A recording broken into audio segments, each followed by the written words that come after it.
अस्सलामुअलैकुम, very very good morning to all of you. Program में आपको खुशामदीद कहती हूँ। मैं हूँ आपकी मेज़बान नबीहा एजाज और इस दुआ और उम्मीद के साथ प्रोग्राम का आगाज़ करते हैं कि जहाँ जहाँ आप लोग हैं खुश खुर्रम हैं और आसानी अल्लाह ताला आप लोगों के लिए फरमाए। जनाब, जो ज़ुबान है ये हमारे जिस्म का एक ऐसा हिस्सा है जो हमें तरक्की की बुलंदियों पर ले जाता है। मेरी अम्मी और बड़े बुजुर्ग, हमारी नानियाँ हमेशा से एक बात कहती आई हैं अपने बच्चों को, और मैं भी ये बात बहुत सुनती आई हूँ अम्मा से, कि ये जो ज़बान है ये आपको फ़र्श से अर्श तक ले जाती है।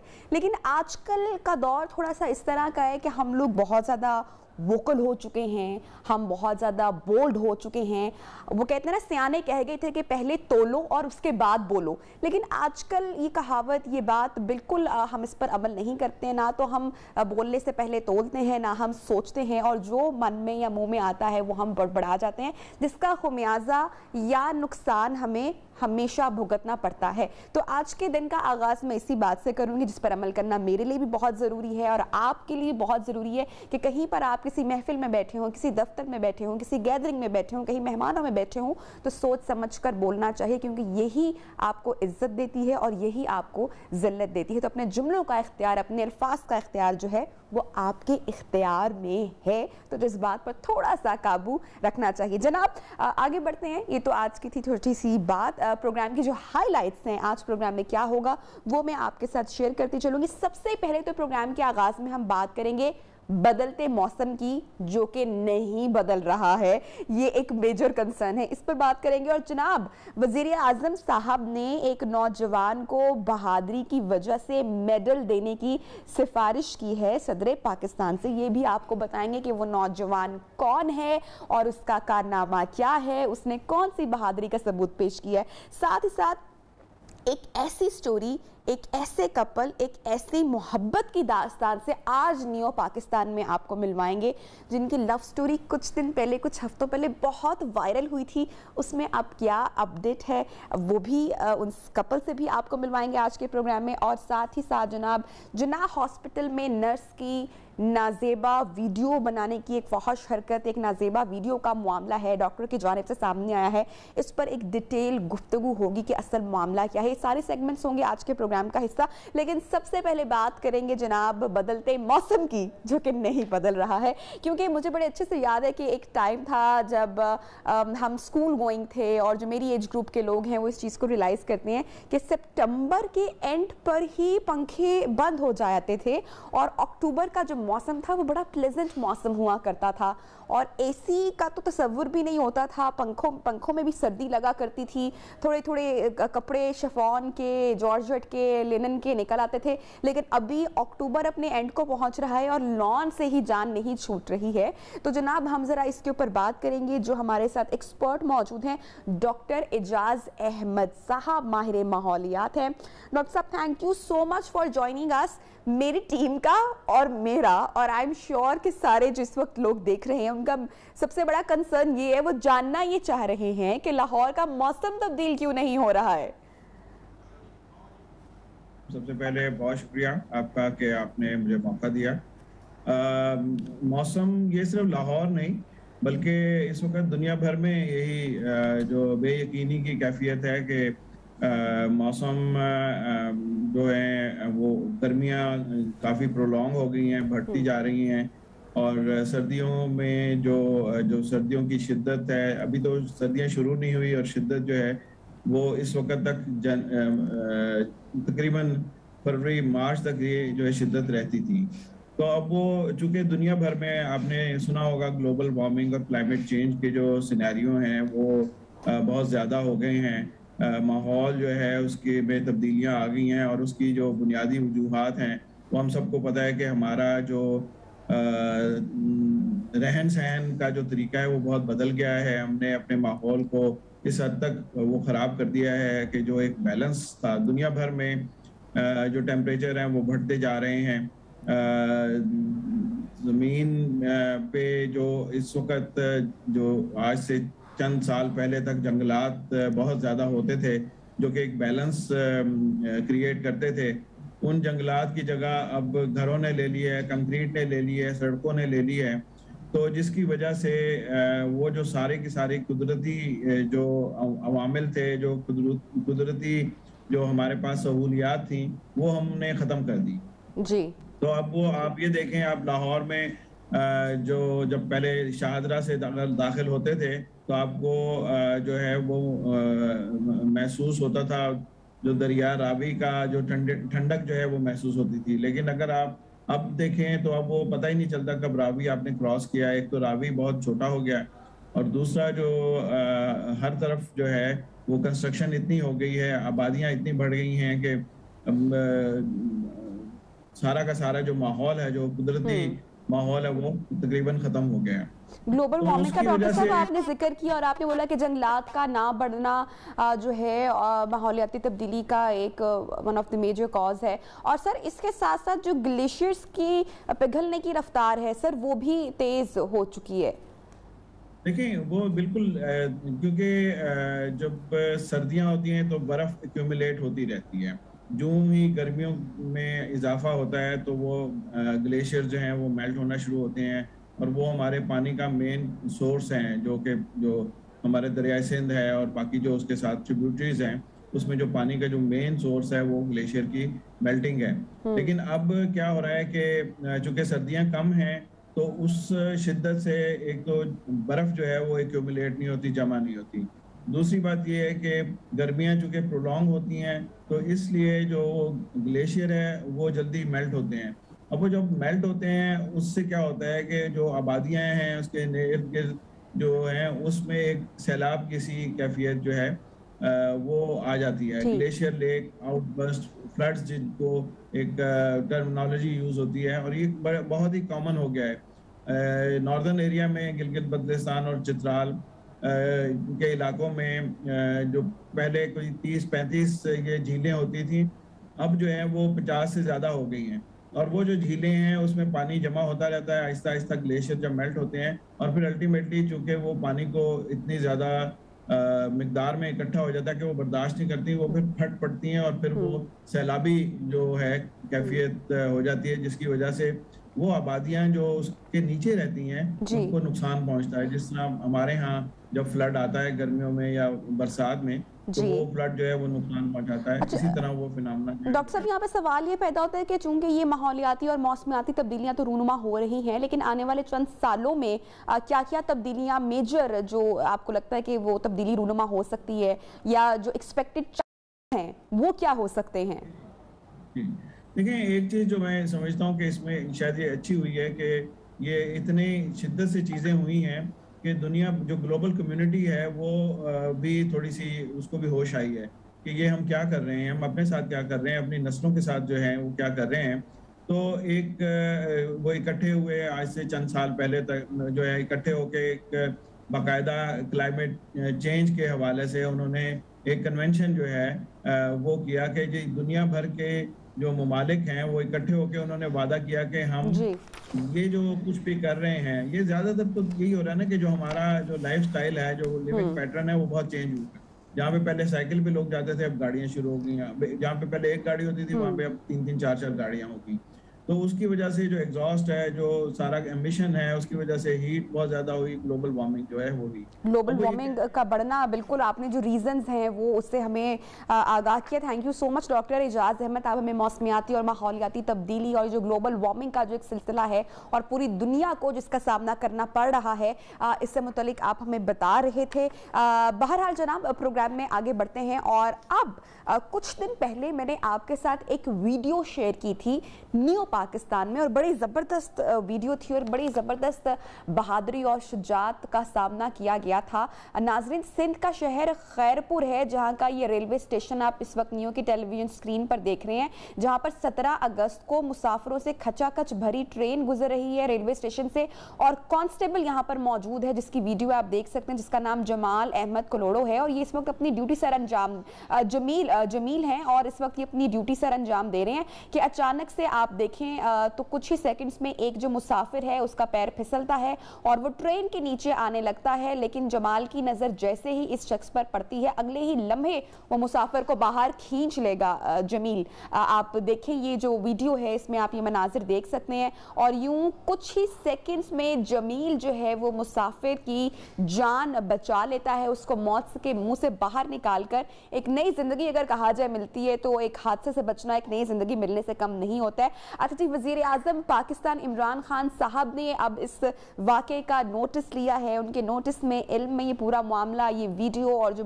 कांस्टेबल जमील है वो आए हैं और उन्होंने इस कांस्टेबल जिसका नाम जमील है उनको तमगा शुजात देने की सिफारिश की है, विच इज़ वेरी गुड। उन्होंने सदर पाकिस्तान आरिफ अलवी साहब से कांस्टेबल जमील को तमगा शुजात देने की सिफारिश सामने रखी है और इसी हवाले से इस वक्त जनाब हमारे साथ मौजूद हैं हमारे आज के मेहमान हैं कांस्टेबल जमील अहमद।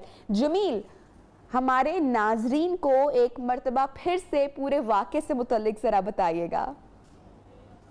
जैसा कि मुहर्रम हराम की इमरजेंसी ड्यूटी थी, हमारे एसएसपी खैरपुर जनाब ज़फ़र इकबाल मलिक साहब ने हमें मुहर्रम हराम से पहले कुछ हिदायतें दी थी कि हमारा जो अवली फ़र्ज़ है इंसान की जान और माल की हिफाजत करना। हम जब ड्यूटी के लिए गए रेलवे स्टेशन खैरपुर पे तो हमारी जो ड्यूटी थी वो बिल्कुल नेक नियति के साथ हम कर रहे थे और देख रहे थे कि कोई अज़ादार जल्दी ट्रेन से उतरे भी ना और जल्दी ट्रेन से चढ़ भी ना जाए। तो ऐसे ही जैसे ही कि अज़ादार चलती हुई ट्रेन से नीचे गिर गया तो मैं बिल्कुल चौकस था और मैंने देखा और अपनी जान की परवाह किए बगैर मैं उस अज़ादार के पास भागा और अल्हम्दुलिल्लाह अल्लाह के फजल से उसकी जान बच गई और मैंने उसको चलती हुई ट्रेन के नीचे आने से बाहर निकाला। बचाने वाली ज़ात तो अल्लाह पाक की है, मैंने सिर्फ अपनी ड्यूटी निभाई। अच्छा जमील, हमें ये बताएगा कि जिस वक्त ये पूरा वाक़या पेश आ रहा था क्या आपके इल्म में था कि आपकी वीडियो बन रही है? जी, मुझे इस वीडियो बनाने का कतई इल्म नहीं था कि कोई अज़ादार मेरी वीडियो बना रहा है। तो जब ये वीडियो सोशल मीडिया पे आई तो उसके बाद मुझे ये पता चला कि ये मेरी वीडियो वायरल हुई है और मुझे इमरान खान साहब ने शाबाशी दी और मुझे इनाम से नवाजने के कहा। अच्छा जमील, ये भी बताएगा कि वज़ीर आज़म इमरान खान साहब ने आपको मेडल देने की सिफारिश की है, जब ये खबर आप तक पहुंची तो आपके एक्सप्रेशन तासुरात क्या थे उस वक्त?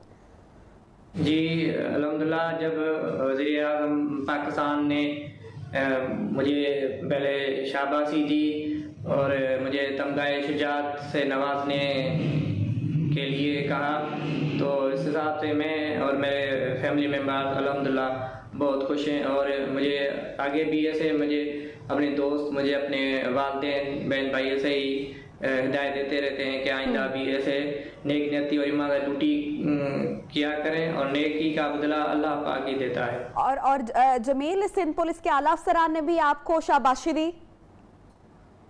मेरे आला अफसरान जनाब एसएसपी खैरपुर ज़फ़र इकबाल मलिक साहब ने मुझे शाबाशी दी, कैश इनाम से नवाजा और CC3 भी दिया और उसके बाद जनाब DIG सक्खर फिदा हुसैन मस्तोई साहब ने एक पार्टी दी जिसमें मुझे कुछ कैश इनाम भी दिया और मुझे शील्ड से भी नवाजा और मेरे जो दूसरे पुलिस अफसरान हैं वो भी मेरी बहुत इज़्ज़त करते हैं और मुझे इज़्ज़त की निगाहों से देखते हैं और मेरा ख्याल करते हैं। अच्छा जमील, बहुत सारे लोग इस वक्त आपको देख रहे हैं जिनके लिए आप इंस्पिरेशन भी है, क्या पैगाम देना चाहेंगे बाकी नौजवानों को? जी, सबसे पहले तो मैं मेरी माँ बाप की दुआएं हैं जो मुझे आज इस मकाम पे लाई हैं और मैं अल्हम्दुलिल्लाह मैं जहाँ भी ड्यूटी करता हूँ, जहाँ पे ड्यूटी में लगती है, जहाँ पे ड्यूटी तैनात होती है मेरी, तो मैं उस ड्यूटी को अपना फ़र्ज़ और अपनी नेक नियति और ये अपनी ईमानदारी से करने की पूरी कोशिश करता हूँ और ये जो आज मैं इस मकाम पे पहुँचा हूँ ये मेरे माँ बाप की दुआएं और मेरी नेक नियति के साथ जो मैंने ड्यूटी कर रहा हूँ, उसका सिला ये। Thank you so much Jameel, आप हमारे साथ इन कॉन्वर्सेशन थे और we are proud of you, हमें आप पर फ़ख्र है और मेरी दुआ है कि आप जैसे जवान और भी हमारे मुल्क में हों तो क्या ही बात है। जनाब, यहाँ पर प्रोग्राम में वक्त हो रहा है एक वक्फे का, एक ब्रेक का। जब एक ब्रेक से वापस आएंगे तो एक दिल दहला देने वाला वाक़या जो कि लाहौर में, कहीं और नहीं बल्कि लाहौर के जिन्ना हॉस्पिटल में पेश आया, जहाँ पर एक डॉक्टर नर्सिस को शादी का झांसा देकर उनकी बरहना और नाजेबा वीडियोज़ बनाने में मुलव्वस निकला है। पूरा मामला है क्या और इसमें क्या पेशरफ्त हुई है, इस हवाले से डिटेल्स आपके साथ शेयर करेंगे। ब्रेक लेते हैं।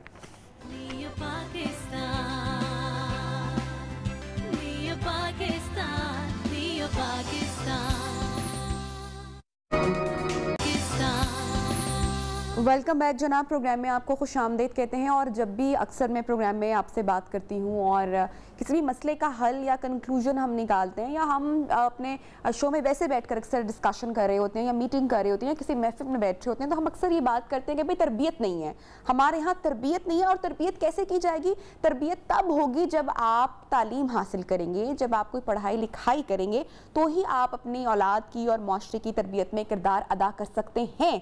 लेकिन बड़ा ही दुख होता है और बहुत तकलीफ होती है जब पढ़े लिखे लोग और तालीम याफ्ता लोग जो हैं वो नाजेबा हरकात में मुलव्वस निकलते हैं और माशरे को तबाही की जानिब धकेलते हैं। और ख़ासकर वो शोबा जहाँ पर जो है मसीहा लोग कहलाए जाते हैं। मैं बात करी डॉक्टर्स की, और जिन्ना हॉस्पिटल लाहौर में ऐसा ही एक अफसोसनाक वाक़या पेश आया जहाँ पर एक डॉक्टर ने नर्सिस की और डॉक्टर्स के साथ मुलव्वस होने की मुख्तलिफ नाजेबा बरहना वीडियोज़ बनाई है। इस डॉक्टर को अब क्या गिरफ्तार किया गया है कि या नहीं किया गया? 50 से ज़ायद वीडियोस जो है ये मैं आपको बताऊं कि वो इसके फोन से बरामद की गई है। और मेरा तो इसको डॉक्टर भी या डॉक्टर साहब कहने को भी हरगिज दिल नहीं कर रहा, इतनी घिनौनी हरकत में ये शख्स मुलव्वस निकला है। तस्वीर आप जनाब इसकी इस वक्त नियो की टेलीविजन स्क्रीन पर देख सकते हैं। बहरहाल पूरे जो मामले की डिटेल्स हैं वो जानेंगे। मियां नवीद हमारे साथ ब्यूरो चीफ लाहौर रंग इस वक्त मौजूद है, उनसे बात करते हैं। मियां Naveed, thank you so much for joining us. क्या पूरा मामला है? अच्छा, मैं नबिया यहाँ से शुरू करना चाहता हूँ। एक तो ये है कि हमारी सोसाइटी में जो लेडी डॉक्टर्स हैं और जो डॉक्टर हैं, इनका अलमिया ये है कि लेडी डॉक्टर से ही शादी करना चाहती है और जो डॉक्टर है वो भी लेडी डॉक्टर से शादी करना चाहता है। अब बेचारी बहुत सारी लेडी डॉक्टर्स हैं, चूँकि रिश्ते नहीं मिलते। ये जो शख्स था, इसका नाम अब्दुल्ला हारिस, ये PGR है, ट्रेनिंग कर रहा है अभी लाहौर। आप तस्वीर जरूर दिखाते रहिएगा मुसलसल। मैं चाहूंगी कि इस शख्स की, ताकि लोग जो है ना वो जी लाहौर जिना अस्पताल के बर्न यूनिट में ये ट्रेनिंग कर रहा है। इस डॉक्टर ने सबसे बड़ा ब्लंडर ये किया कि ये एक तो जो है वो मुख्तलिफ लेडी डॉक्टर को इसने शादी का झांसा देकर उनके साथ फ्रेंडशिप की। डॉक्टर्स और नर्सेज भी साथ शामिल है, दोनों जो भी स्टाफ में जो भी मिला, लेकिन कोई इसके खिलाफ नहीं बोला। इसने उनकी बरहना नजेबा वीडियो बनाकर उनको ब्लैकमेल करता रहा। लेकिन एक स्टाफ नर्स जो जिनाह अस्पताल की है, मैं समझता हूँ कि उसने ये स्टेप लिया और बड़ी दिलेरी के साथ स्टेप लिया कि इसने उसकी नाजेबा नशावर महलूल पिलाकर वीडियो बनाई। उसके बाद उसको किसी रूम में लेकर, किसी होटल में लेकर वहाँ पर ही छोड़ दिया और उसकी वीडियो बनाकर जो है वो आपने जो है वो पूरे अस्पताल की नर्सेज को, डॉक्टर को वायरल कर दी। अच्छा, ये वो केस था। बाकी जो वीडियोस वायरल हो रही थी, जो पहले से जो लोग इससे पहले जो निशाना बनते रहे, उनकी वीडियो वायरल नहीं हुई। उनकी वीडियो ऐसे पता लगा कि जब इसको FIA ने गिरफ्तार किया है कुछ रोज कबल, जब इसके मोबाइल को ट्रेस किया है, कहां से इसको किस किस को इसने सेंड किया है, पूरे 10 से 15 लोग FIR में दर्ज है उनके नाम, जिनको इसने जबरदस्ती वीडियो सेंड की। आगे उन्होंने कहीं सेंड नहीं की, लेकिन इसने उनको सेंड की। 50 वीडियोस इसकी निकली हैं, 50 वीडियोस निकली। और जो आखिरी नर्स जो निशाना बनी, टारगेट बनी, मुझे ये भी मैं आपको बताना चाहता हूँ कि ये खुद डॉक्टर नहीं है, इसकी फैमिली में भी इसकी बहन भी डॉक्टर है। अच्छा। और इंतहाई अफसोस के साथ कहा जाता है कि इसने अपनी सिस्टर की जो दोस्त है उनकी भी इस तरह की वीडियो बनाई। अभी पुलिस की हिरासत में है ये शख्स। क्या ये शख्स नफ्सियाती करार पा रहा है? इस तरह की वीडियोस को नॉर्मल शख्स क्यों बनाएगा? या ये किसी वेबसाइट पर अपलोड करता रहा वीडियोस, या फिर ये ब्लैकमेल करता रहा? क्या कर रहा था इन वीडियोस का? देखिए, ये ब्लैकमेल भी करता था। अच्छा। पैसे भी मांगता था, अपनी हर किस्म की जो है वो ख्वाहिश पूरी करता था। लेकिन आपको पता है कि हमारी सोसाइटी में लड़कियां नहीं बोलती। एक दफ़ा किसी की अगर वीडियो बन गई तो वो बेचारी जो है वो तो हमेशा के लिए उसकी लाइफ बर्बाद हो जाएगी, वो खामोश हो जाएगी। लेकिन ये एक स्टाफ नर्स ने स्टेप लिया है और उसके बाद जो है वो इसको पकड़ा गया। जब पकड़ा गया तो इतनी सारी वीडियोस अपनी भी इसकी निकली हैं, इंतहाई गलीज वीडियोस। मैं आपको बता नहीं सकता, स्क्रीन पर ऑन एयर हम नहीं कर सकते, हमें ये अखलाकी तौर पर करना भी नहीं चाहिए और ना हम कर सकते हैं। तो इतनी जो है वो घटिया, ये सबसे अफसोस ये इस बात का है नबिया के ये डॉक्टर है खुद। इससे पहले 2 वाकयात हुए हैं, एक मियो अस्पताल में एक ऐसा प्राइवेट शख्स पकड़ा गया था जो कि लेडी डॉक्टर्स की वीडियो बनाता था, इस तरह ब्लैकमेल करता था, और एक कुछ माह कबल सर्विसेज अस्पताल से भी एक डॉक्टर पकड़ा गया, डॉक्टर नहीं था, वो जाली डॉक्टर था। इसी तरह मियो अस्पताल में भी एक जाली डॉक्टर पकड़ा गया जो कि डॉक्टर नहीं थे और वो अपने आप को डॉक्टर कहकर इस तरह की वीडियोस बनाते थे। लेकिन ये जो सर्जरी का पीजीआर है जिनाह अस्पताल का, मैं समझता हूँ कि फौरी तौर पर इसकी पीजीशिप भी खत्म की जाए और इसका जो एमबीबीएस किया है वो भी इसका देखा जाए कि ये इसका अखलाकी जवाज ही नहीं है कि ये मरीजों के साथ ये क्या मरीजों का ट्रीटमेंट करेगा। इसके ऊपर इतने सवाल तो पहले ही उठ चुके हैं। ये शख्स अकेला मुलविस है या अब ज़ेरे चूंकि तफ्तीश है, हिरासत में है, या कुछ और भी लोगों के शामिल होने का इंकशाफ हुआ है? अभी तक तो ये शख्स जो है वो अकेला ही मुलविस है जो FIA ने इन्वेस्टिगेशन की है। लेकिन हाँ, इसने अपने एक सिम से अस्पताल के मुतअद्दिद लोगों को जो है वो वीडियो सेंड की, लेकिन उन्होंने आगे किसी को फॉरवर्ड नहीं की। उनको जबरदस्ती सेंड की गई, उनका भी नाम FIR में है।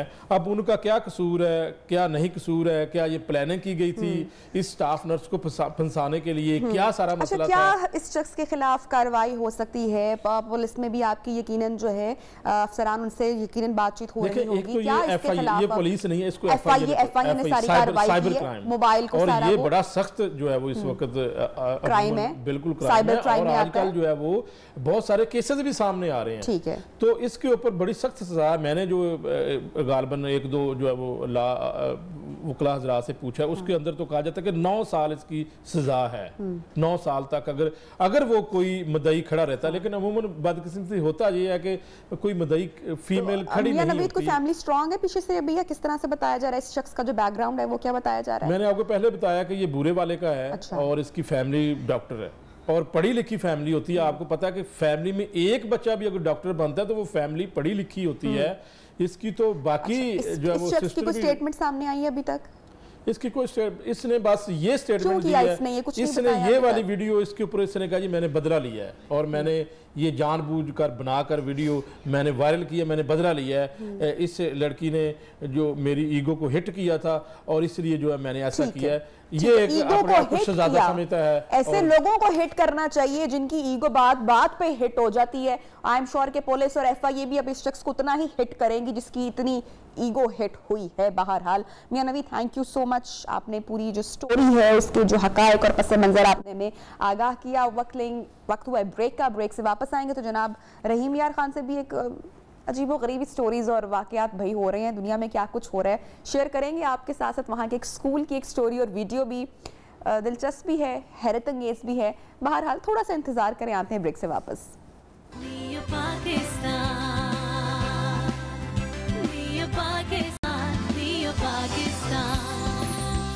वेलकम बैक जनाब। प्रोग्राम में आपको एक मरतबा फिर से खुशामदीद कहते हैं। और सरकारी स्कूलों की हालत ज़ार पर तो हम हमेशा से बात करते ही आए हैं कि कब इनकी हालत सुधरेगी, लेकिन आज के प्रोग्राम के इस सेगमेंट में हम स्कूल्स की हालत ज़ार पर बात नहीं करें, बल्कि जो टीचर्स हैं, जो उस्ताद हैं, उनके रवैये पर बात करें। रहीम यार खान का एक school, government girls primary school बस्ती मोहम्मद बख्श के, जहाँ पर हेड मिस्ट्रेस की ये वीडियो वायरल हुई है और देख सकते हैं हम इस वीडियो में कि जो उस्तानी साहिबा है वो बच्चों से सर से जुएं निकलवा रही है और घर के काम काज करवा रही हैं।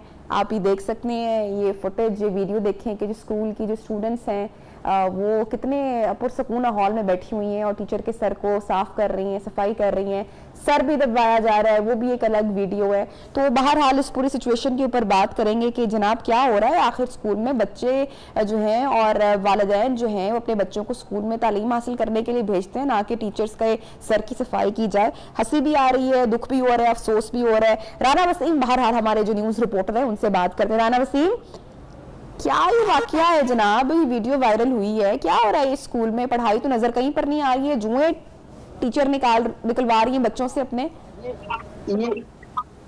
मैम ये एक माइंडसेट बन चुका है। हाँ। अगर हम देखा जाए तो अगर ऐसे ही बढ़ेगा पाकिस्तान तो कैसे बढ़ेगा पाकिस्तान। यहाँ इंतहाई अफसोसनाक बात ये है कि हमारा तमाम सिस्टम, बिलखसूस सरकारी तालीम का जो सिस्टम है, ऐसे लग रहा है कि उनके सर में जुए जो पड़ी है वो निकाली जा रही है। ये इसको एक शो कर रहा है और ये यहाँ तक बात नहीं है। अगर देखें यहाँ पे जो देहात है वहाँ पे ये सिस्टम होता है क्योंकि टीचर जो होती हैं वो आल इन आल होती हैं। उनके जो बच्चों को ऐसे समझते हैं कि फ्यूचर उनके हाथ में है, ये तो सिर्फ जुए हैं या हाथ का पंखा चलाना है। इसके अलावा वो वहाँ पे गुड़, गन्ने और साग, मकई की रोटियां, मक्खन, ये भी वहाँ पे वो दी जाती हैं, तोहफा भी दी जाती हैं और वो उनको इस तरीके से वो माइंडसेट बना दिया गया है कि वो देने पर मजबूर है। और हालांकि इनको चाहिए तो यही है कि जिस तरह पाकिस्तान अब एटमी ताकत भी बन चुका है तो अच्छा, खातून का कोई मौकफ सामने आया है कि ये क्यों करवा रही हैं और क्या उनको सूझी स्कूल में बच्चों को किस काम पे लगाया हुआ है, क्या कहती है खातून? हाँ जी, राना वसीम से चले हम बात करेंगे, गुफ्तगू करेंगे। बहरहाल नहायती अफसोसनाक सिचुएशन है, हंसने वाली भी सिचुएशन है, मज़ा वाली भी सिचुएशन है, दुख वाली भी कैफियत है। समझ में नहीं आ रहा कि मेरे इमोशंस जनाब कहाँ जा रहे हैं ये वीडियो देख के। बहरहाल यहाँ पर हम जो इस वक्त हमारा प्रोग्राम देख रहे हैं उन हजरात को और ख़वातीन को ये बता दें, हमारे बहन भाई जो इस वक्त टीवी देख रहे हैं, कि भाई इस जो टीचर है उसके खिलाफ एक्शन लिया जा चुका है और ये पंखा झुलाया जा रहा है। भाई गर्मी लग रही है टीचर को बड़ी ज्यादा स्कूल में, तो बच्चों को काम पे लगा दिया उन्होंने, कहा आओ भाई मेरे पास आओ और जरा पंखे की हवा दो मुझे। और राना वसीम, अच्छा मुझे बताइएगा कि महकमा तालीम ने वीडियो आने के बाद एक्शन ले लिया खातून के खिलाफ? जी, ये जैसे ही वीडियो वायरल हुई तो उस सबसे पहले सीईओ जो राना नवीद मुमताज है,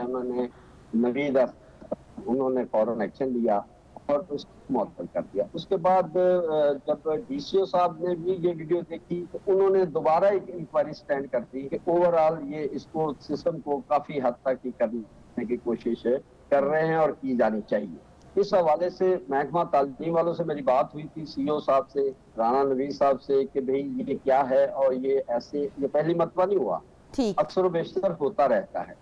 उन्होंने कहा कि हम अक्सर बेशतर होता रहता है, बड़े दुख की बात है अगर ये अक्सर बेशतर होता रहता है। Rana Waseem, thank you so much for joining us in new Pakistan और आई होप सो के सख्त से सख्त एक्शन लिया जाना चाहिए ऐसे लोगों के खिलाफ जो कि बड़े इदारों में बैठे हुए इस तरह के कामों में मुलविस निकलते हैं, अपनी जिम्मेदारियां, अपनी ड्यूटी सर अंजाम नहीं देते हैं। इससे पहले हमने जिन्ना हॉस्पिटल का भी वाकया हाईलाइट किया और अभी स्कूल की जो है वो वीडियो सामने आ रही है। बड़ी दुख की सिचुएशन है, क्या हो रहा है पाकिस्तान में। जनाब ब्रेक लेंगे हम और ब्रेक में आप भी सोच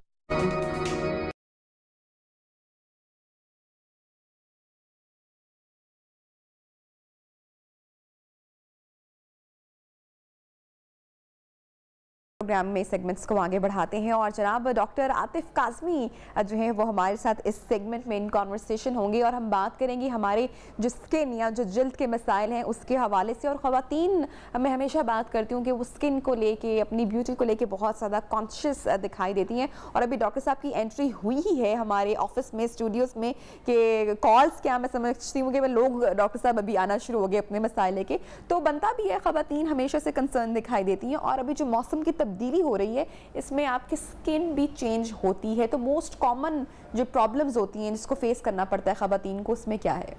जी अस्सलाम वालेकुम। वालेकुम सलाम। बात सबसे बड़ी ये है कि आप ख़वातीन की बात कर रही थी, अब तो मर्द हज़रात भी पीछे नहीं रहे। जी। तो मैं तो हैरान होता हूँ कि मेरे पास जब मर्द आते हैं और वो आके कहते हैं डॉक्टर साहब मेरी पूरी बॉडी का लेज़र कर दें, पूरी बॉडी की हेयर रिमूवल कर दें, डॉक्टर साहब मेरा चेहरे का लेज़र कर दें, तो मैं हैरान होता हूँ कि पहले जब मैंने लेज़र पाकिस्तान में आज से 25 साल पहले सबसे पहले मैं लेके आया था हेयर रिमूवल का, तो तब तो ख़वातीन होती थी। अब हमारे मर्द हज़रात भी पीछे नहीं रहते और मर्द हज़रात भी कॉस्मेटिक्स यूज़ करते हैं, मर्द हज़रात भी लिपस्टिक यूज़ करते हैं, फाउंडेशन। तो मेरा मतलब अब ये जो है ना यूनिसेक्स काम हो गया सारा हमारा कॉस्मेटोलॉजी का। जहाँ तक तलक है मौसम चेंज हो रहा है और आजकल सर्दी में सबसे बड़ी बात है कि ड्राइनेस ऑफ द स्किन है, और वो जो ड्राइनेस है स्किन की, खुश्की हो जाती है, मौसम बदल रहा है, पानी का इंटेक हमारा कम हो जाता है, वो बड़ा कॉमन है। फिर एक्जिमा बन जाता है जिसे उर्दू में चंबल कहते हैं, कील महासे जिसे पिंपल्स कहते हैं, स्याहियाँ पड़ जाती हैं चेहरे पे, जिसको हम लोग अक्सर मिलाजमा कहते हैं, बाल गिरने शुरू हो जाते हैं इस मौसम में बहुत, अक्सर ख़वातीन और बच्चे जो हैं उनमें काफ़ी गंजापन आ जाता है, आंखों के नीचे हल्के पड़ जाते हैं, और फिर स्केबीज एक बीमारी है जो वबाई खारिश है, वो एक दफ़ा हो जाए तो वो भी नहीं जाती, वो रात को बहुत खारिश होती है पूरी बॉडी पे और वो सारे ख़ानदान को लपेट लेती है। तो इस वजह से ये बीमारियां जो हैं, फंगस, एक्जिमा, सोराइसिस, उसके बाद क्या कहती हैं एलर्जी, जिसे अर्टिकेरिया हम ददूड़े धप्पड़ भी कहते हैं, ये भी हो जाती है। अच्छा डॉक्टर साहब, मैं यहाँ पे एक बड़ी कॉमन सी एक आपके साथ सवाल पूछने वाली हूँ, जिसकी प्रैक्टिस बड़ी नॉर्मली हमारे यहाँ की जाती है। बहुत सारे लोग इस बारे में चूँकि बात नहीं करते हैं। हम ख़वातीन जो होती हैं उनको चूँकि नए नए लिबास पहनने का शौक़ होता है, तो बहनों और कज़नों के साथ अक्सर एक्सचेंज भी हो जाता है ड्रेसेस का। आप समझते हैं कि इसकी वजह से भी स्किन से रिलेटेड प्रॉब्लम्स होते हैं, या कौन कौन से स्वीयर प्रॉब्लम हो सकते हैं, क्योंकि ख़वातीन जो है वो बहुत ज़्यादा अपने ड्रेसेस को एक्सचेंज करती हैं? देखिए, इसमें मैं बात ये करूँगा, शेयर करने के साथ बीमारियाँ ज़्यादा फैलती हैं और प्यार कम होता है जब आप शेयर करती हैं चीज़ें। रीज़न उसकी ये है, अगर आपकी बॉडी पे फंगस है और आपके कपड़े, नहीं पता किसी के साथ क्या प्रॉब्लम है, आपके कपड़े आपकी बहन पहन ले, आपकी वालदा शेयर, उनको भी फंगस हो जाएगी। अगर आपको स्केबीज है, जिसका अभी हम नाम कर रहे थे, जिसको खारिश है, वो अगर आपकी चीज़ें, कपड़े जो हैं वो फैमिली मेम्बर पहनेंगे, उनको हो जाएगी। मुझे आप ये बात बताएं, एक चीज़ ऐसी वाहिद है जो कोई शेयर नहीं करता, और वो टूथब्रश होता है जी। टूथब्रश कभी हुआ कि आपका टूथब्रश आपका हस्बैंड भी करे, आपके बच्चे भी करें, बहन भी करें? तो वाई नॉट कि अगर हम टूथब्रश को शेयर नहीं करते तो why do we share everything? ये शेयर करने से प्यार नहीं फैलता, बीमारियां फैलती। मैं हमेशा ये कहता हूँ, इवन हम लोग जूते पहनते हैं, जो सैंडल्स हैं, बाथरूम के स्लीपर्स हैं, चप्पल्स हैं, ये भी हमें शेयर नहीं करने। हमारे पाँव में फंगस होती है, वो दूसरे को लग जाएगी। हमारे पाँव में मोके या वॉट्स होते हैं, वो दूसरे को हो जाएंगे। सो कोशिश ये करें कि आप अपने कपड़े, अपनी चीज़ें, अपनी शॉल, अच्छा अगर आपका दुपट्टा है, आप दुपट्टा कई दफ़ा या शॉल आपकी बहन या बेटी ले ले, तो अगर आपके सर में जुएँ पड़ी हुई हैं तो वो उनको हो जाएंगी। सो ये जो आपने शेयरिंग वाली बात की है, मैं बिल्कुल इसके हक में नहीं हूँ। अपने कपड़े आपके होने चाहिए, ड्रेसेस आपके। कोई आपसे अगर मांगे ना तो आप बिला झिझक बिल्कुल साफ इनकार कर दें, बिल्कुल कि नो, ताकि आगे भी जो है ना ये चेंज करने का, एक्सचेंज करने का कोई ट्रेंड ना बने। अच्छा जी, हुमैरा ने हमें रावलपिंडी से कॉल किया, उनसे बात कर लेते हैं और उनका सवाल सामने रखते हैं। अस्सलाम वालेकुम हुमैरा, गुड मॉर्निंग, क्या पूछेंगी? वालेकुम अस्सलाम जी, मैंने खारिज से मुतालिक सवाल करना है। तो ये है कि मुझे कोई 2 साल पहले इस तरह की खारिश हुई कि सिर्फ पैरों में होती थी, मैं सॉक्स पहनना मैंने छोड़ दी। फिर अभी प्रॉब्लम ये है कि मैं एक वो टैबलेट है, उसे अगर खा लूँ तो 1 हफ्ता बिल्कुल सही रहते हैं, और वो ना खाओ तो फिर खारिश होती है। खारिश इस तरह होती है कि जैसे मैं वॉक करती हूँ या मेरा ब्लड सर्कुलेशन जैसे ही ज्यादा होता है तो मुझे खारिश शुरू हो जाती है, और अगर मैं बिल्कुल मतलब नॉर्मल रहे, ब्लड सर्कुलेशन ज्यादा ना हो, मेरी मूवमेंट ज्यादा ना हो, तो मुझे खारिश नहीं होती। तो ये पूछना है आपकी एज कितनी है? ये कि आप ये टैबलेट खाएं, बेडॉल के नाम से है वो। मैं हुमैरा, आप अपनी उम्र बताइएगा। आपकी एज कितनी है जी? जी मेरी 47। 47, बस ठीक है। ठीक है, हमारा प्रोग्राम देखेगा, आपका जवाब हम अभी देते हैं जी। बात सबसे बड़े जो मेरा बता रही हैं, इसमें होता ये है कि ख़वातीन को जब लेडीज़ में पाँव में खारिश हो, तो उसके 2-3 रीज़न हैं। हम लोग जो मर्द हज़रात हैं, हमने तो जब भी जूता पहनना है हमने सॉक्स पहननी होती है। आप लोग जो होती है गर्मियों में स्पेशली, आप लोगों ने सॉक्स नहीं पहननी, सैंडल, चप्पल, फिर आपके जो टो नेल्स होते हैं, इन पे नेल पॉलिशेस डिफरेंट कलर्स की और बड़ी फैंसी किस्म की जूते पहनती हैं। मैंने ये देखा है अपने, मुझे अब 40 साल हो गए डर्मेटोलॉजी में, स्किन में, यानी मेरी आधी ज़िंदगी गुजर गई है स्किन में। मैंने ये देखा है कि वो ख़वातीन जो अपने सैंडल, चप्पल और शूज़ रिपीटेडली चेंज करती रहती हैं, नंबर 1। नंबर 2, वो सॉक्स कॉटन की नहीं पहनती हैं, उसमें नायलॉन या पॉलिएस्टर हो, उनमें एक्जिमा और उनमें एलर्जी ज़्यादा आती है पाँव पर। और वो जब भी कोई लेदर ऐसा जो उसकी स्किन को ऊपर को पाँव की कवर कर रहा है, अगर वो लेदर आर्टिफिशियल है तो वो उसको इरिटेशन करे। क्वालिटी जो है, आप जिस चीज़ का इंतखाब करें, चाहे आपके जूते या जो है सॉक्स हैं, तो वो अच्छा इंतखाब एक तो करना है फर्स्ट ऑफ ऑल, और दूसरा अगर कोई क्रीम वगैरह आप इनको सजेस्ट करना चाहें? जी, क्रीम इनमें ये होगा कि हम इनको कहेंगे मॉइस्चराइजर क्रीम जो मिलती है वो ज़रूर लगाएं। आजकल सर्दियां आ गई हैं, उसके साथ इनको फ़र्क पड़ेगा। लेकिन जूता मेरा मशवरा होगा, अब आगे सर्दियां आ रही हैं, अक्सर औकात बच्चियां कोट शूज़ पहनती हैं, ठंड होती है तो जूता बंद पहनते हैं। आप जब जूता पहने कॉटन की सॉक्स यूज़ करें। आपको ये एक्जिमा, इसको कहते हैं कॉन्टेक्ट डर्मेटाइटिस ड्यू टू शू, ये आपको नहीं। ठीक है हुमैरा। अच्छा जी, डॉक्टर साहब रमज़ान ने हमें कॉल की है लाहौर से। अस्सलाम वालेकुम, गुड मॉर्निंग रमज़ान। वालेकुम सलाम। मेरा ये मसला है, मेरी एज है तकरीबन 48। ठीक है। तो मेरे ना बाल तकरीबन 10-12 साल से ना वाइट हो गए। ठीक है। तो मैं कलर लगाता हूँ, मुझे एलर्जी हो जाती है। ठीक है। कोई कलर सूटेबल नहीं है और खारिश बहुत ज्यादा हो जाती है, सर में जख्म हो जाते हैं और पूरी बॉडी में खारिश शुरू हो जाती है। आपके मुझे बताएंगे कि आपके पेरेंट्स में, आपकी ननियाल ददियाल में जल्दी वाइट बाल होने का रिवाज है? जी सर, मेरे अब्बू के जल्दी हुए हैं, मेरे दादा के तो तकरीबन 90 की उम्र में डेथ हुई थी, तो उनके बाल तो आधे से ज्यादा ब्लैक थे। लेकिन मेरे वाला साहब के जल्दी वाइट हो गए हैं, मेरे बड़े भाई भी ठीक है, मेरे जल्दी हो गए। मैं जवाब दे रही हूँ। जी जी रमज़ान, आप प्रोग्राम देखते रहिए। ये जिस तरह हम बता रहे हैं रमज़ान की प्रॉब्लम है बालों की, एक तो जेनेटिक होता है, मौरूसी होता है। हमारे आजकल आपने बच्चे देखे होंगे मैट्रिक, ओ लेवल, ए लेवल में वाइट बाल आ जाते हैं। जी मैं बताता हूँ, जो सबसे बड़ा रीज़न है आजकल वो हमारी इम्प्रॉपर डाइट है। हम लोग, जब मैं यंग था, जवान था, तो मेरे वालिद अल्लाह बख्शे हमें कहा करते थे भाई लस्सी पीनी है, मक्की की रोटी खानी है, देसी घी की चुपड़ के रोटी खानी है, प्योर दूध मिलता था भैंस का।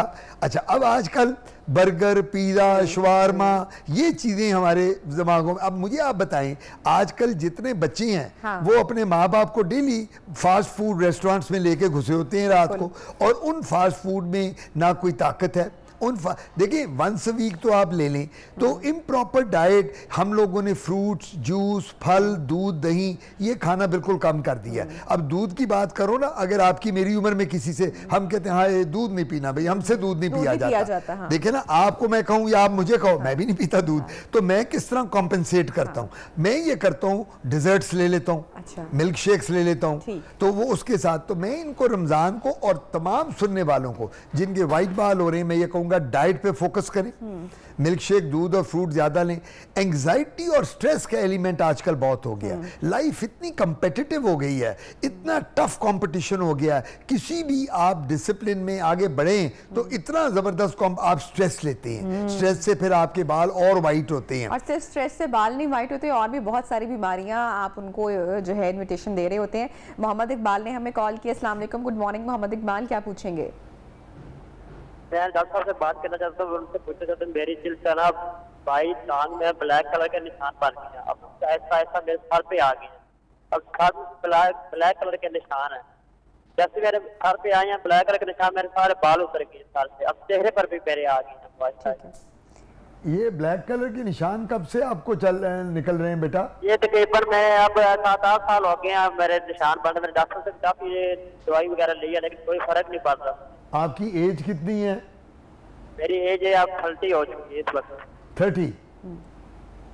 जी ठीक है, मैं जवाब दे रहा हूं। ठीक है, प्रोग्राम देखिएगा। ये इकबाल साहब थे ना? जी जी। इकबाल को जिस तरह ये बता रहे हैं कि मेरे ब्लैक पिगमेंटेशन, जी वो कहते हैं सर तक आ गए और बाल में। देखिए, बात सबसे बड़ी है, अगर तो ये खाली निशान हैं काले तो इसकी बड़ी रीज़न है। एक बीमारी लाइकन टेनिस होती है, वो हो जाती है। मिलाजमा जिसको स्याहियाँ कहते हैं वो पड़ जाती हैं। फ्रैकल्स जिसको तिल कहते हैं वो हो जाते हैं।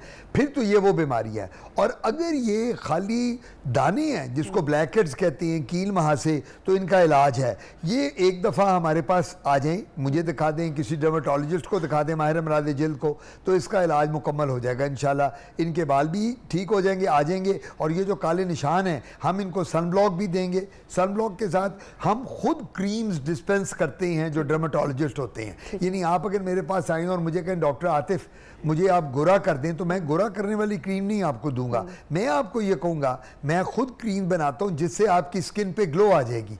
आपकी स्किन पे चमक आ जाएगी और आपकी स्किन बड़ी फ्रेश लगेगी। तो आप ये लगा के जब बैठेंगी, जाएंगी, आएंगी फैमिली में, फ्रेंड्स में, लोग आपको कहेंगे कि यार तुम्हारी स्किन तो बहुत ग्लो कर रही है। मैं ब्रेक के बाद आपसे वो जो है ना क्रीम के बारे में जरूर पूछूंगी। अच्छा मुझे बताइएगा कि ये जो स्वेटिंग का या जो बैड स्मेल का प्रॉब्लम होता है ये भी स्किन रिलेटेड इशू में ही आता है? क्या इसके रीजन और बड़ा कॉमन होता है? ये आप स्वेटिंग की बात कर रही हैं। स्वेटिंग देखिए, स्वेटिंग 2-3 किस्म की है। एक तो स्वेटिंग होती है जो हाथों और पाँव पे आती है, इसको हाइपरहिड्रोसिस कहते हैं। ये जेनेटिक भी होती है और एंग्जाइटी और स्ट्रेस के साथ। ठीक है। एक स्वेटिंग होती है, एक स्वेटिंग वो होती है जो लोगों को आपके पास से उठा देती है, वो स्मेल आती है। एक स्वेटिंग और है पसीना, नदामत का पसीना होता है। जी, उसका हल बता दें डॉक्टर साहब। उसका हल का तो वो नदामत का पसीना है, कोई काम ही ऐसा ना करे कि जिससे आपको नदामत उठानी पड़े। ठीक है डॉक्टर साहब। अच्छा डॉक्टर साहब, रिंकल्स, खवातीन अपने रिंकल्स को लेकर भी कि जैसे ही अपनी ज़रा वो एजिंग के करीब पहुंच रही होती हैं, तो इसके लिए भी बड़ी आजकल ट्रीटमेंट्स वगैरह आ गई हुई हैं। इसको नेचुरली अगर मैं आपसे पूछूं कि आप अपनी स्किन को कैसे रिफ्रेश रख सकते हैं या अच्छा रख सकते हैं, उसका ख्याल एहतियात कैसे रख सकते हैं ताकि देर से रिंकल्स आए? आने तो हैं लेकिन जल्दी ना आए। देखिए रिंकल जो आती है ना, ये भी जेनेटिक होती है, मरूसी होती है। अगर आपकी वालदा को, आपकी दादी नानी को, फैमिली में दोनों साइडों में, मदर फादर की रिंकल जल्दी आए हैं तो आप में भी चांसेस हैं कि रिंकल जल्दी आएंगे। नंबर 2, सबसे बड़ी बात है फ्रूट्स, जूसेस, फल, दूध, दही, इसका इस्तेमाल एंग्जाइटी और स्ट्रेस को मिनिमाइज कर जिंदगी से। और उसको निकालने का पता क्या तरीका है? 5 वक्त की नमाज पढ़ो, बिल्कुल कुरान पढ़ें तफसीर के साथ, तर्जमे के साथ, सुबह उठें, फजर से लेके इशा तक नमाजें पढ़ें, स्ट्रेस फ्री और अल्लाह के साथ दोस्ती कर लें, अल्लाह के साथ मुखातिब खुदा के साथ। आई टेल यू कि मैं ये समझता हूँ कि अगर हम ये डेली रूटीन बना लें तो हमारी आधे रिंकल खत्म हो जाएंगे, बल्कि 80% परेशानियां खत्म हो जाएंगी। बाकी भी जो स्किन से रिलेटेड प्रॉब्लम्स है उनसे भी छुटकारा आपको मिल जाएगा। Doctor thank you so much, आपने टाइम निकाला। और जो आपने आखिरी बात कही, मेरे ख्याल से वो पूरी गुफ्तगू का वो निचोड़ आपने कही, स्ट्रेस फ्री रहें, स्किन का ख्याल रखें, अच्छा खाएं पिएं, तो आपको जो मेजर प्रॉब्लम्स हैं आप उनसे बच सकते हैं। जनाब प्रोग्राम में बढ़ेंगे ब्रेक की जानिब और ब्रेक से वापस आएंगे, प्रोग्राम को गुफ्तगू को आगे बढ़ाएंगे। Stay with us.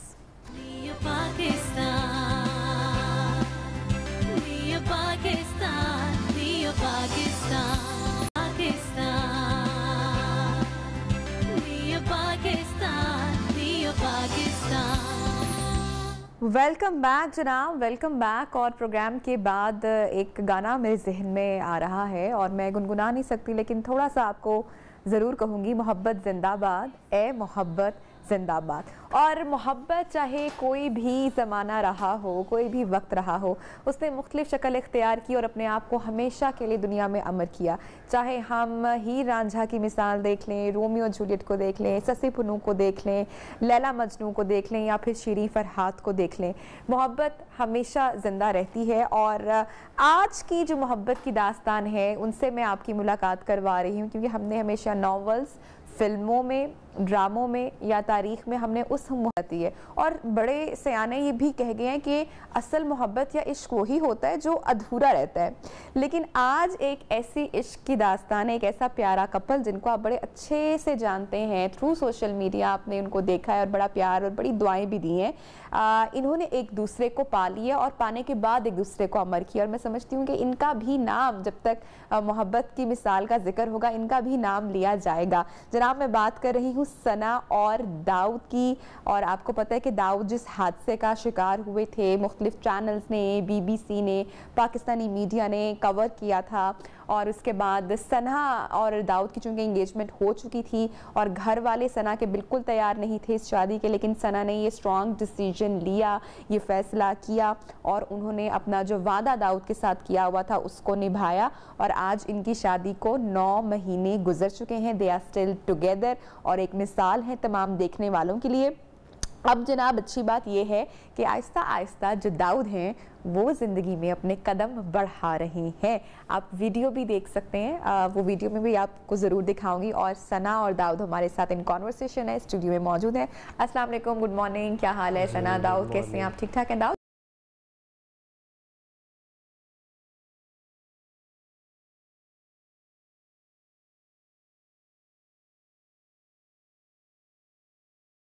कॉन्ग्रेचुलेशंस माशाल्लाह। अब आप जो है वो यू आर कमिंग बैक, अपने पहला कदम उठा लिए है अपने। तो इसका क्रेडिट आप सना को देंगे या किसको देंगे? कौन बेहतर बता सकते हैं आपसे ज़्यादा इस मामले में? इसका समझ लें कि सना की भी इसमें बहुत हिम्मत है। हाँ। कि उसने मुझे हौसला दिया, और बहुत से बहन भाई हैं जो बहुत प्यार करते हैं, हमें सपोर्ट करते हैं, हमारे लिए दुआ करते हैं। उनकी दुआओं की वजह से ही आज मैं अपने पाँव पे दोबारा खड़ा हो सका। अच्छा, ये तो आपको बात पता है ना कि पूरे पाकिस्तान ने आपको दोनों को बहुत दुआएं दी हैं और दुआओं में रुखसत किया और बहुत प्यार भी आप दोनों को मिला। ये बात तो सना आप तो सोशल मीडिया देखते रहते होगे, बताते रहते हो दाऊद को साथ साथ?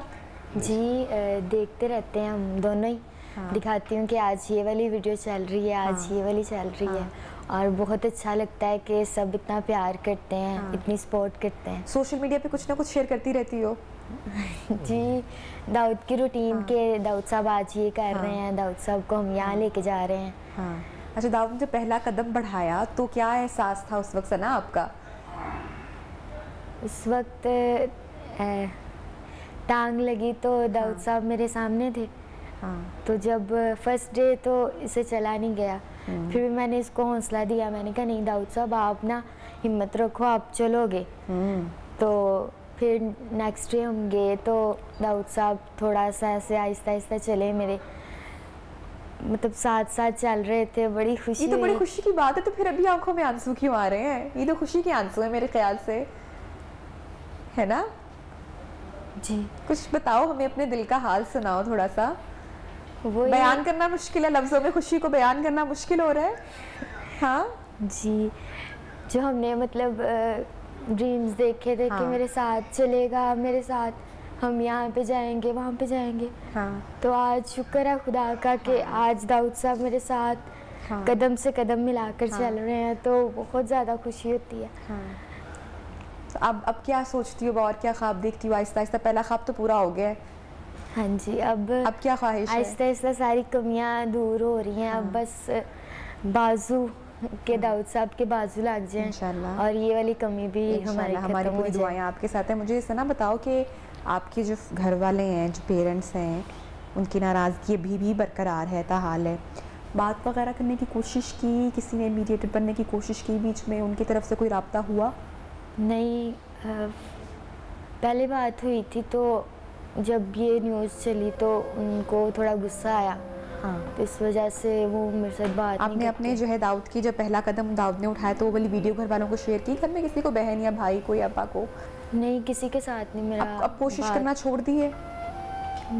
कोशिश तो मतलब कोई अभी तक मेरे पास कोई नंबर नहीं है उनका, नहीं तो मैं ज़रूर करती। तो बाकी हम भी यहाँ पर नियो पाकिस्तान के जो भी हमें इस वक्त अगर सना की फैमिली देख रही है, तो अंकल जी अगर आप देख रहे हैं हमें और अगर आप तक सना की आवाज़ पहुँच रही है तो प्लीज़ आप भी जो है वो सना से रब्ता कर लें। और हमारी टीम की भी इस पर कोशिश है कि हम अगर सना के पेरेंट्स से रब्ता करने की कोशिश करें, क्योंकि अगर ये अपनी ज़िंदगी में जितना मर्ज़ी खुश हो जाए, लेकिन ये एक कमी या ये एक जो खला है कि माँ बाप खुश नहीं हैं या राज़ी नहीं हैं या उससे राब्ते में नहीं है, ये तकलीफ़ बेटी को ख़ासकर हमेशा अंदर से नोचती रहती है या वो खालीपन का एहसास रहता है। तो आप चाहते हैं कि आपकी बेटी खुश है दाऊद के साथ, उसने अपनी ज़िंदगी गुजार रही है और दोनों कितने प्यार से खुशी से रह रहे हैं, पूरे पाकिस्तान की दुआएं उनके साथ हैं। लेकिन अगर माँ बाप की दुआएं नहीं होंगी सना के साथ तो मेरे ख्याल से कि सबकी दुआएं मिलकर भी वो अधूरापन मुकम्मल नहीं कर सकेंगी। सना ऐसे ही है। ज़्यादा लगाव किससे है, अम्मा से या अब्बा से? ज़्यादा किसका इंतज़ार है, किसकी कॉल आए पहले? पापा से बहुत ज़्यादा प्यार है। पापा सबसे ज़्यादा मुझे प्यार करते थे और मामा की तो डेथ हो गई है। अच्छा। तो ये इंतज़ार है कि पापा मुझे मिलें, क्योंकि वो कहते थे कि दाऊद साहब ऐसे हैं वैसे, पर मैंने उनको कहा था कि नहीं दाऊद साहब ठीक हो जाएंगे। तो क्या बहुत गुस्सा है? बहुत गुस्सा है। जहाँ तक मुझे लगता है मेरे पापा बहुत अच्छे हैं और बस दूसरों की वजह से। तो क्यों नहीं घर क्यों नहीं चली जाती हो? किसी दिन चलो घर, चलो हम तुम्हें घर लेके चलते हैं, तुम्हारी मुलाकात करवाते हैं, क्यों हौसला नहीं कर पा रही हो? हम अंकल के पास बैठ जाएंगे, हम उनसे दरखास्त कर लेंगे, हम उनको मना लेंगे। कहीं ईगो तो नहीं कहीं पे बीच में आ रही है कि शायद वो गुस्सा है, मैं भी नहीं जाऊंगी, ऐसी बात तो नहीं है। तो फिर क्यों राब्ता करना तुमने छोड़ दिया सना? मैं तो एंडेज में भी करती रही हूँ। हाँ। और जब से उन्होंने नंबर चेंज किया फिर मेरे से कुछ भी नहीं हो सका। दाऊद, आपकी क्या ख्वाहिश है इस हवाले से? सना ने आपका इतना साथ दिया, आप यकीनन चाहते होंगे कि सना की मुलाकात हो उसके घर वालों से, और दोनों की आंखें नम हो गई हैं, आप देखें इस वक्त। हाँ दाऊद, से एक ही ख्वाहिश है कि इसके घर वाले इससे मिल लें, कि मेरे लिए इसने अपना सब कुछ छोड़ दिया। हाँ। सना, इंशाल्लाह आपके अब्बा जल्दी मान जाएंगे। I know it's a very emotional moment right now, बहुत मुश्किल होता है, बहुत तकलीफ़ होती है, लेकिन सना मैं तो आपको यही कहूँगी, बीइंग अ सिस्टर, बहनों की तरह मशवरा आपको दूँगी कि आपको कोशिश ज़रूर करते रहना है, क्योंकि आप छोटे हो, और जब बच्चे अगर आपके पेरेंट को लगता है कि आपने गलती की है तो कोई बात नहीं, आप जाके बैठ जाओ उनके कदमों में, आप उनको मना लो। ये तो कोशिश करते रहना है ना आपने, और उनको बताओ ना कि आप कितना खुश हो, है ना जी। मैं जब मिलोगी सबसे पहले अब्बा से तो क्या उनसे कहोगी? उनसे मिलूंगी, उनको कहूँगी कि आप देखो कि हर माँ बाप की यही होती है ख्वाहिश के मेरी बेटी खुश रहे। तो आज वो मुझे देख रहे होंगे, अगर देख रहे होंगे तो उनको यही कहना चाहती हूँ कि मैं बहुत ज़्यादा खुश हूँ दाऊद साहब के साथ।